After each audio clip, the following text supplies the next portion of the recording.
এখন আমরা টেস্ট সেটে কিভাবে আমাদের পিসিএ যেটা আর্কজিএস এ করলাম সেটা ক্যালকুলেট করব সেটা একটু দেখব। এখন সবার প্রথমে যেটা করতে হবে এখানে আসে আমাদের প্রজেক্টে ক্লিক করে আমাদের যে নিউ প্রজেক্টে সিলেক্ট করব। সিলেক্ট করে আমাদের যেই ফাইলে আমাদের যে প্রজেক্টটা সেই প্রজেক্টের আউটপুট পেতে চাই সেই ফাইলটা আমরা সিলেক্ট করে দিব এখানে। এখানে আমরা আউটপুট ফাইলে আমাদের যেই প্রজেক্টের আউটপুট হবে সেটা আমরা সিলেক্ট করে এখানে চলে আসবে। চলে আসে যেটা আমরা সবার প্রথমে করব সেটা হচ্ছে যে আমরা ইম্পোর্ট করব আমাদের যেই আহ, ওই ক্লিপ করা বা এক্সট্রাক্ট করা হচ্ছে এক্সট্রাক্ট বাই মার্কস করা যে ফাইলগুলো আছে সেই ফাইলগুলো এখানে ব্যান্ড টু এখানে ব্যান্ড টু ই থাকবে দেন ওকে। তারপরে আমরা এখানে যাব হচ্ছে ব্যান্ড থ্রি। এর আগের ভিডিওতে একটা প্রবলেম হয়েছিল সেটা হচ্ছে যে আমরা এখানে ব্যান্ড 5 লিখছিলাম কিন্তু এটা আসলে ব্যান্ড 4। ঠিক আছে, ব্যান্ড 4 লিখে আমরা ওকে দেব। ওকে দেওয়ার পরে আবার এখানে ব্যান্ড 8 ব্যান্ড 8 লিখে ওকে দেব। ঠিক আছে, আমাদের ইম্পোর্ট দেওয়া হয়ে গেল। ইম্পোর্ট দেওয়ার পরে আমরা এগুলাকে ক্রস করে দিয়ে আমরা এই জায়গায় রিফ্রেশ দিই। রিফ্রেশ দিলে আমাদের যে আউটপুট ফাইলগুলো সেই ফাইলগুলো আমরা দেখা পাবো। এখন আমাদের যেটা করতে হবে এখানে পিসিএ লিখে সার্চ দিব, পিসিএ। তারপরে এখানে ওপেন হবে এরকম একটা ইন্টারফেস। এখানে টি ফরওয়ার্ডই থাকবে, কোরিলেশন ম্যাট্রিক্সই থাকবে। এটা 4 করে দেবো আমরা যেহেতু 4টা ব্যান্ড নিয়ে কাজ করছি। Band 2, band 3, band 4, band 5, sorry band 8। দেন এটা করে দিব আমরা 4। এখানে করব হচ্ছে আমাদের প্রিফিক্স অ্যাড করব। প্রিফিক্স অ্যাড হবে হচ্ছে পিসিএ। ঠিক আছে, পিসিএ, সরি বড় হাতের দিয়ে দেবো আমরা পিসিএ লিখে দেন সেভ। তারপরে কমপ্লিট আউটপুট, তারপরে ওকে দেব। ওকে দিলে আমাদের এখন পিসিএ যে ফাইলগুলো হয়েছে সেই ফাইলটা আউটপুট হিসাবে সেভ হয়ে গেছে। পিসিএ করার পরে যে ফাইলটা তৈরি হয়ে আছে এখানে পিসিএ করার পরে সব পিসিএ গুলা এক এক হয়ে একটা আউটপুট আমরা দেখা পাচ্ছি।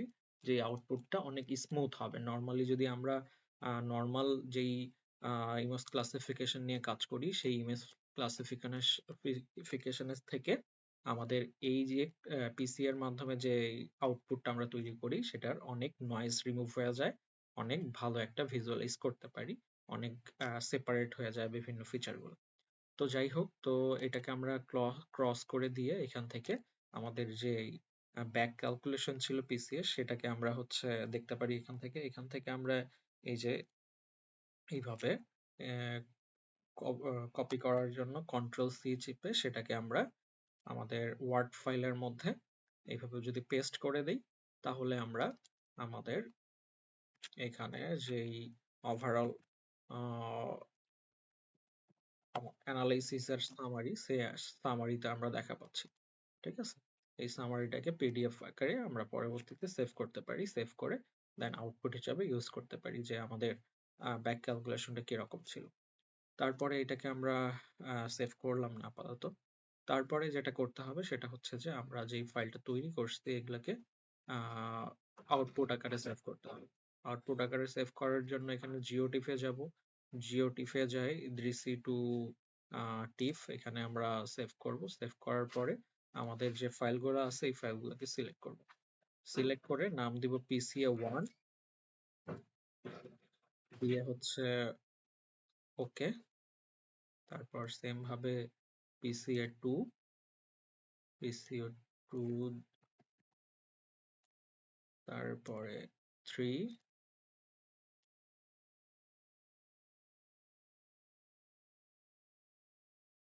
তারপরে এখানে না, এইটা এটা হচ্ছে PCA4।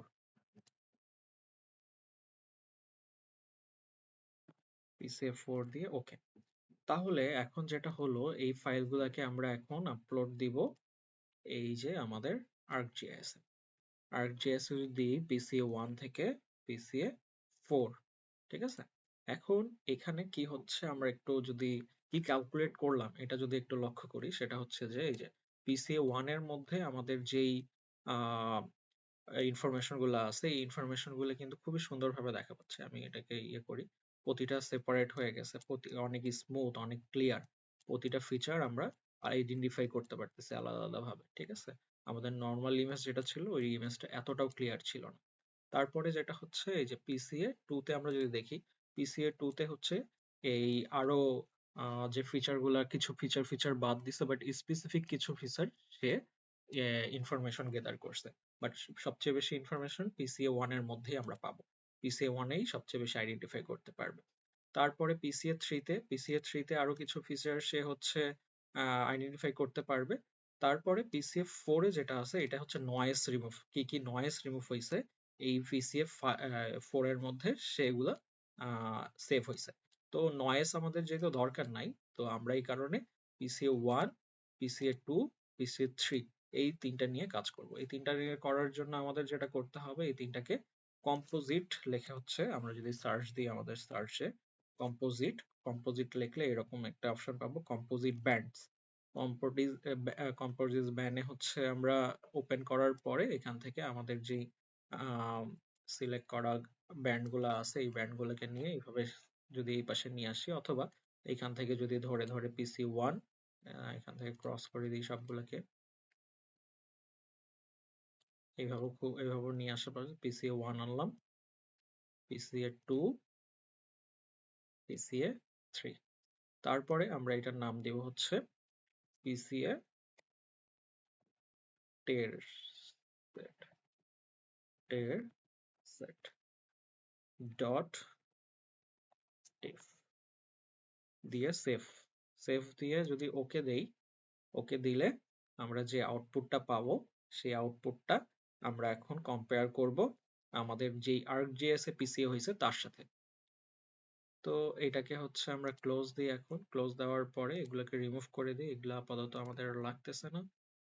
এটাকে রিমুভ করে দিলে আমরা এখন দেখতে পাচ্ছি আমাদের এই যে উপরের যে পিসিএটা, এই পিসিএটা হয়েছে হচ্ছে টেস্ট সেট থেকে আমরা তৈরি করার পরে নিচের যে পিসিএটা এটা তৈরি হয়েছে ArcGIS এ। তো আমরা দেখেই বুঝতে পারছি যে টেস্ট সেটের যে পিসিএটা এটা অনেক ইমপ্রুভড হয়েছে। এখন আমাদের যেটা করতে হবে, এই দুইটা ইমেজ নিয়ে আমরা দুইটা ইমেজকে ক্লাসিফাই করব, ক্লাসিফাই করে দেখব কিভাবে কোনটা ক্লাসিফিকেশন কত ভালো হয়েছে, কোনটার ক্লাসিফিকেশন আমাদের কেমন হয়েছে, ঠিক আছে? এই নেক্সট আমরা যেটা করব সেটা হচ্ছে যে এই দুইটা ইমেজ কাজে লাগায় আমরা আমাদের ইমেজ ক্লাসিফিকেশন করব।